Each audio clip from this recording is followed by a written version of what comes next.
Hey, I'm Ryan Reynolds. Recently, I asked Mint Mobile's legal team if big wireless companies are allowed to raise prices due to inflation. They said yes. And then when I asked if raising prices technically violates those onerous two-year contracts, they said, "What the f*** are you talking about, you insane Hollywood ass?" So to recap, we're cutting the price of Mint Unlimited from $30 a month to just $15 a month. Give it a try at mintmobile.com/switch. $45 upfront payment equivalent to $15 per month. New customers on first 3-month plan only. Taxes and fees extra. Speed slower above 40 gigabytes. See details. The mighty and resilient Merrimack River, carving through the communities of our great region. My name is Linda Lorden, proud president of Merrimack County Savings Bank. And like the river that serves as our namesake, we're a constant yet ever-changing presence. Because to us, it's bigger than banking. It's about powering communities and putting people first. It's about knowing where you came from and where you're going. That's Merrimack style. Visit us at themerrimack.com. You're listening to the Best Morning Routine Ever podcast, the show that proves no one stumbles upon success ever. With your host, Lou Need. Every Mondays and Thursdays, we deliver cold hard evidence behind the power of a robust morning routine. Get ready to be transformed by the renewal of your mind. Hello, morning enthusiasts. Welcome to the Best Morning Routine Ever podcast. I am your host, Dr. Luni, and today I have the honor of introducing a very special guest to the show, Tiffany Gill. Tiffany is an entrepreneur and inventor who created the viral company Shiza Socks, foam-padded socks to prevent painful blisters. And this came from a personal experience because a few years ago, she got horrible blisters on the back of her heels from wearing her favorite Doc Marten boots. And she was not satisfied with any of the results that were on the market and any of the solutions. And so she decided to make her own socks with back padding thick enough to protect against blisters from any type of shoes. Now, she is well-versed in digital marketing, viral content, and that explains why her company has gained over 90 million views worldwide. So it's as well as a physical product, a media company as well. So I'm really excited to have her on here. We actually met here in San Diego at San Diego Startup, and I was just so taken by her expertise and her growth within the company and her leadership that I approached her to have this chat to kind of bring in some of the insight here to us, to the audience. So with no further ado, Tiffany, welcome to the show. Awesome. Thank you so much for having me. I'm very excited to be here. This is actually my first podcast. Yay! Welcome on board. It's quite simple. We just love talking about your expertise on here. We'll talk about your morning routine, kind of like what helps you get up, dress up, and show up, right? To be the boss, to run a business, to run a company, and to be such a young entrepreneur at that. So let's start off with how this all began, because I know it started a few years ago with you in school. And so tell us about your journey so far. How'd you get here? Right. So my journey for starting my company actually started in high school. So I was 15 years old. I asked my dad for Christmas, "Dad, I really want this pair of leather Doc Marten boots. They're just the coolest shoes you could ever have the last few years. And they're just really trendy and everyone's wearing them." Yeah. So my dad got them for me for Christmas and I was just ecstatic. I was like, these are the coolest things I think I've ever had in my life. And I wore them to school and I ended up getting really terrible bloody blisters on the back of my heels. And that didn't just happen the first time I wore them. It happened every single time. I would have bruises around my feet, and these shoes that I so desperately wanted to wear, I was just never able to wear. So it kind of got me thinking, okay, I'm getting these really bad, painful blisters on the back of my heel.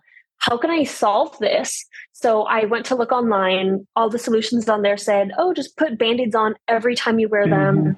Wear 2 pairs of socks every time you wear your boots. And I just thought all those solutions were so silly. So I tried to come up with a solution, and because I really wanted to wear them so bad. So I took a sewing class at my local community college while I was in high school. And I found a little foam padding that you can use for, it's kind of like wetsuit material. It's called neoprene. And it's nice and cushy and soft. And I thought, hey, what if I put that on the back of a sock? There's nothing out there like it. So in my sewing class, I sewed it onto the very back of my this little grungy old sock. And from then on, I never got a blister again with this little prototype that I had. And then nothing really happened until I went to San Diego State, where I was in an entrepreneurship program where they guided us into, hey, what do you need to start a business? Well, first you need to talk to your potential audience. You need to see if there's people actually willing to buy and pay for your product. How big is the market, et cetera. That I got all the resources I needed to turn this little idea of mine when I was a high schooler into a real business. And that's taken over 10 years in the making of me kind of thinking about it in the back of my mind, but not really knowing how to launch a business, to having the resources to officially launch the business. And the business has been launched for almost a year and a half. And now we've reached over 90 million views across Instagram, TikTok, et cetera. So it's just very exciting to see where I've come from. Yeah, it's in a long time coming, right? There's a saying, it takes bamboo will sprout, like overnight, but it takes years on the ground for it to grow and build and mature. Exactly. And that's similar to what your story is. And it's a great story. It's coming from a personal experience. And then you created a need that the market needs. And you went viral very quickly, too, under a year. So we want to hear about that later on. But what inspired you to venture into entrepreneurship at such a young age? Because we probably grew up watching parents work 9-to-5 job, but for you, you had a total different mindset, even like being in your grad school, your grad program, undergrad program. Yes. What inspired me to venture into entrepreneurship at an early age was actually my parents. So my dad, he has his own auto body shop. And then my mom, she used to have her own barber shop. And growing up, I'd go to work with them all the time. And I saw that they worked really, really hard. However, they were the boss and they were the ones to call the shots. And I thought, I don't want anyone to tell me what to do. I want to be the boss. I want to, create whatever I want to create, do whatever I think is best for the business. So it stemmed from my parents. And ever since I was young, I was just always trying to find a way to make money all on my own.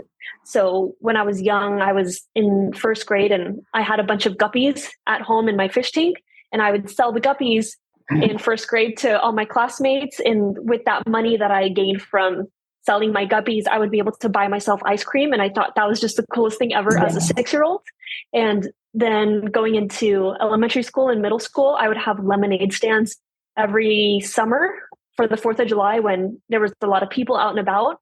And as a little kid, I would actually make a lot of money, and just being able to earn money from something that I did all on my own was the most exciting thing ever. And that's what led me to want to go into business and having a business of my own. Such a huge achievement at a young age, right? Just being able to manifest it and see the money comes through and learning the steps. It's very, it's like school, learning business really hands-on at those primal young ages. So tell us about Shazazz and what makes them super unique, because I don't believe there's anything like it out on the market yet. And so you're kind of like pioneering this road path right now. Tell us what makes it unique in terms of how do you see it growing too? Yeah. So the sock industry hasn't really changed for forever. Yeah. So what we're doing is we're doing something a little different. We have a sock that has a little foam cushion sewn into the back of the heel of the sock, where a lot of people tend to get blisters from new shoes, breaking in shoes, playing sports. Yeah. And the little foam cushion in the back of the sock provides a big enough barrier in between the back of your heel and your shoe so that you won't get blisters. So it's that foam technology that we have that makes it a lot different. And then other than that, it's just a really durable, high quality sock. It's sweat proof. It has arch compression. It has a reinforced toe that makes sure that you never get your big toe through the your sock. And it'll just last you years. Nice. And I can see this, we can talk about audience right now, but I can see this utilized in construction as well, because those heavy toe boots, firefighters, I can see the need for it across different markets. What do you see? Absolutely. There's many different markets that could use this. So we first started off with the kind of young fashionista trendy audience because that's the way we were able to reach them quickest is through TikTok and Instagram and by going viral because they're the ones that are on social media all the time. And we've had a lot of success with that because they are the people that are changing shoes. Often they have a big shoe collection. They wear, Doc Marten boots. They're really heavy, kind of hard to break in. So there's that. And then I think in the future, we're going to expand into sports, construction, military, because those are all people that definitely need it as well. Yeah. It's the market's just what opens up for you because they're socks. We all wear socks. We all need keep our toes warm and protected from the leather of our shoes. For you said you talked about TikTok, but you really have a great strategy for going viral, getting influencers intact. And that's how you've been able to get 90 million views worldwide in under a year. So let's talk a little bit about your tactics to gain influencers and how they can help you help other businesses go viral. Yes. So I would say our marketing is a combination of influencers, as you mentioned, and then just viral content and posting content all the time on TikTok, Instagram, YouTube Shorts, and Pinterest, spreading our content across everything. So whatever we post on either on TikTok or Instagram to start with, we spread it across all platforms just to get the biggest reach. And sometimes it's interesting because you never know what platform something might really take off on. For example, we've had videos on TikTok, they would maybe get 1,000 views. And then we post the same exact video on Instagram, same exact caption, hashtags, everything. And that video will get millions and millions of views. So we post everything across all platforms. And then within our videos too, I say we because it's myself and then I have about 4 student interns that just constantly post content. And I use college students because they're the ones that are always on TikTok, Instagram, and they know the trends. So we tend to keep our videos really short. We use keywords within our videos. So for example, the keywords I might use are winter boots or fall fashion, socks for Doc Martens. And I'll get those when I'm creating a video within the Instagram Reels or TikTok.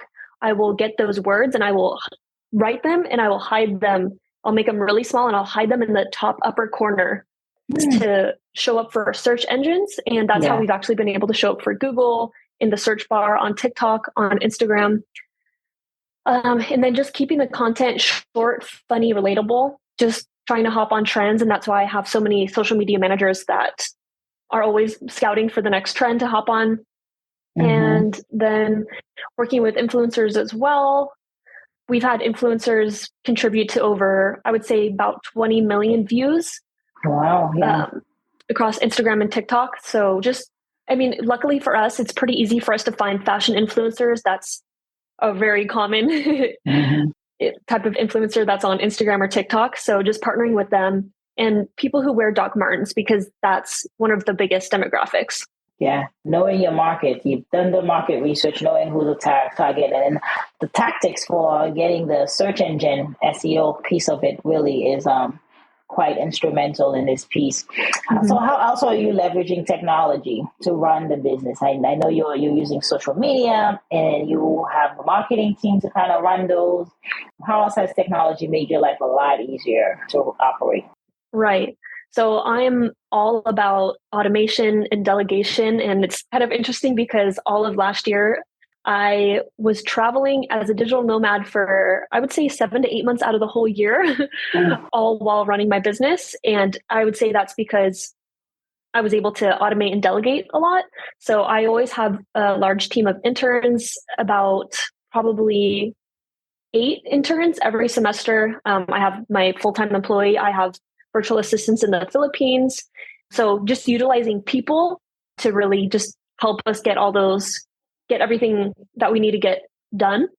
And then technology, I use ChatGPT every single day, and they have so many amazing tools now, especially with the Chat 4, and you can use Bing there for free. Instead of having to pay for ChatGPT, you can use the Bing chat, and it's the same exact thing, but it's free. Mm-hmm. So I use that a lot. And just trying to stay organized with Asana boards and knowing who's doing what tasks. Yeah, that was going to be my follow up is how do you manage all that, right? It's nice to have a team because you can kind of farm off some of the work, but then it's another, you got to manage those individuals and ensuring that they're using. So Asana is one of the big ones that a lot of entrepreneurs use to kind of keep track of who's doing what and what needs to be delivered. So it's quite helpful that there's a need to automate and delegate because you as an entrepreneur got to work on the business, not so much in the business, you know? Yeah, exactly. So tell us about, you've had a great run and you're very successful. I'm really, really fascinated with your success. Any significant failures? So, like people, successful entrepreneurs would like to say it's failing forward, right? Like what are some of the things that failures that kind of were a lesson, to kind of get to the next level? Mm-hmm. Absolutely. So Sheza, it isn't my first startup. I originally started with another startup when I went to San Diego State University. I had this idea for it. Basically, the company that is doing it now is called neighbor.com, basically where you can rent out space in your home for somebody to put storage in it. So that was kind of my idea, or to, park your car in it in really busy cities. But with that, there was already a competitor that was pretty large in the space, neighbor.com. And then it would have also cost me I would have had to raise a lot of capital for it to work out. Whereas with Sheza, in creating this product, I started this business with probably less than $5,000. And I was able to order inventory and, do minimal marketing, spend pretty much nothing on marketing for this to kind of initially take off. So from working on the other startup that I had that I didn't launch, it taught me that I don't really like technology as much as physical products. And that sometimes if you're starting your new business, you should start with something that's easier, that you shouldn't be trying to do something so big and crazy, and it might not end up working out in the end if it's going to take a ton of money and a ton of effort. That if there's something more that you can start on that's a little bit simpler just to, launch a business, then I think that's definitely a good route, because if you are an entrepreneur in spirit, then you're probably going to start many businesses. But if you start with something that's much easier, that doesn't take as much capital, then you can just launch that much quicker. And then also just working for other internships, other companies, just realizing that I always wanted to be the leader. So like in other internships or jobs, it kind of, I never really liked to follow the role of other people. And I was always very, very independent, and I value freedom so much. That's just what always led me to want to be an entrepreneur. Yeah, well put. I concur 100%. Seeking that freedom, that time freedom and then calling the shots, similar to your parents. You've had it embedded in you from young, and having watched your parents, it's the autonomy that comes with it that gives you the thrill. And you said something quite important, and I think it resonates a lot. That as an entrepreneur, you're always going to continue to build. You're always going to want to start a new business. So why not start with a path of least resistance, right? Start with something that's a lot easier to get off the ground, get some market research, get some feedback from your customers, and then that gets some sales. And then eventually you can grow to other products, to scale to more bigger and better ideas. And I'm sure by that time you'll have better networks. You'll have more people, especially when it comes to raising money and investing. So with your current company, you didn't have to do a funding round or anything. You bootstrapped it to bring it to what it is. Yes, bootstrapped it. And a lot of success came from the San Diego State Zip Launchpad.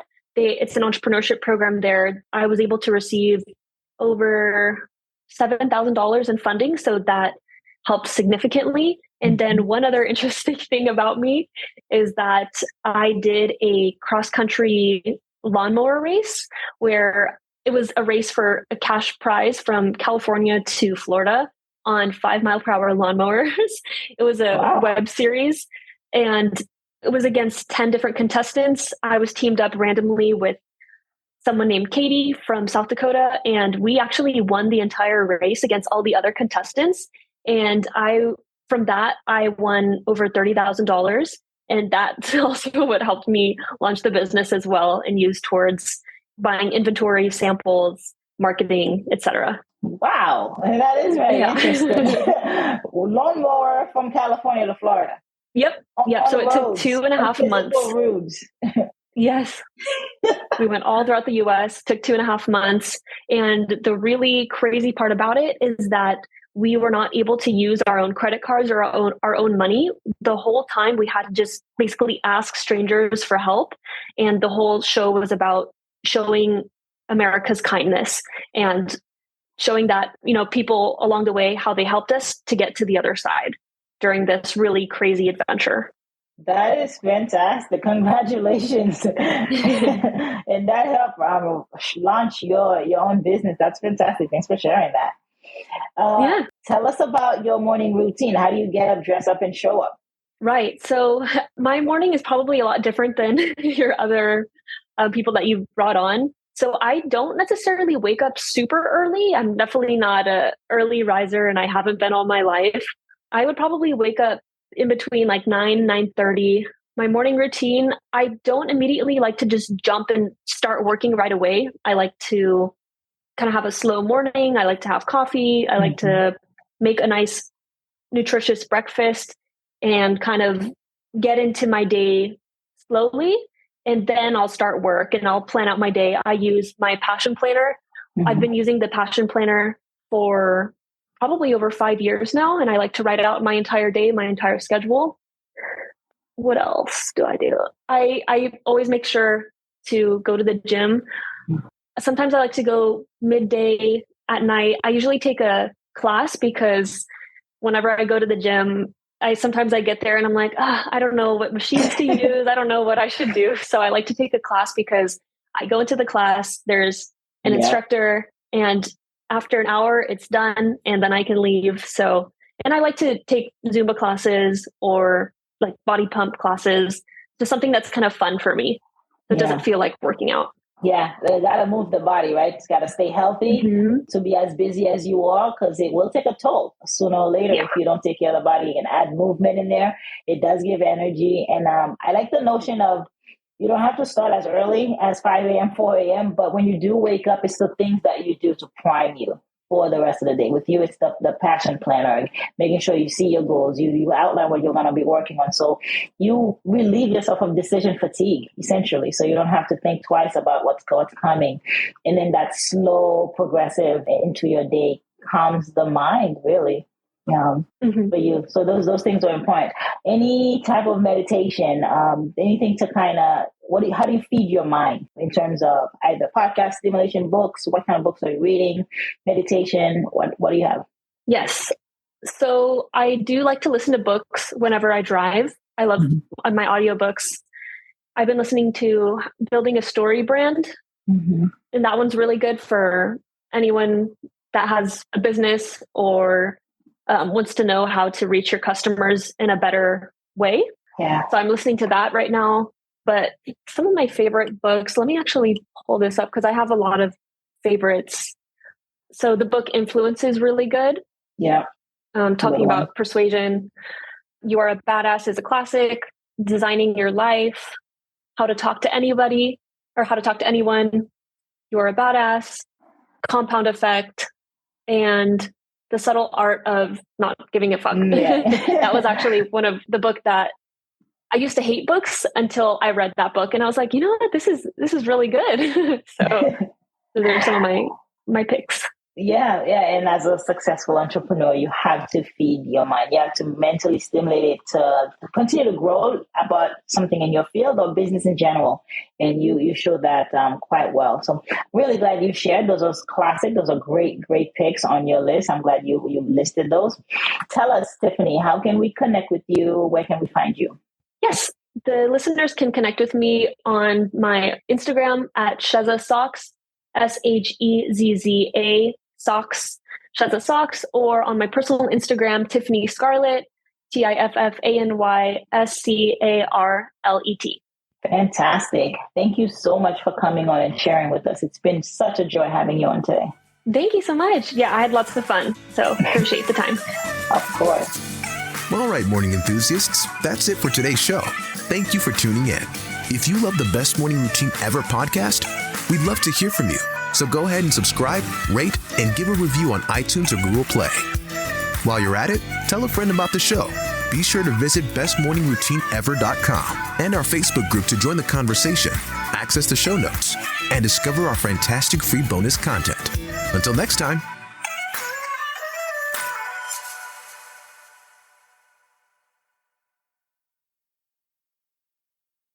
Hey, I'm Ryan Reynolds. At Mint Mobile, we like to do the opposite of what Big Wireless does. They charge you a lot, we charge you a little. So naturally, when they announced they'd be raising their prices due to inflation, we decided to deflate our prices due to not hating you. That's right. We're cutting the price of Mint Unlimited from $30 a month to just $15 a month. Give it a try at mintmobile.com/switch. $45 upfront payment equivalent to $15 per month. New customers on first 3-month plan only. Taxes and fees extra. Speed slower above 40 gigabytes. See details. Ryan Reynolds here from Mint Mobile. With the price of just about everything going up during inflation, we thought we'd bring our prices down. So to help us, we brought in a reverse auctioneer, which is apparently a thing.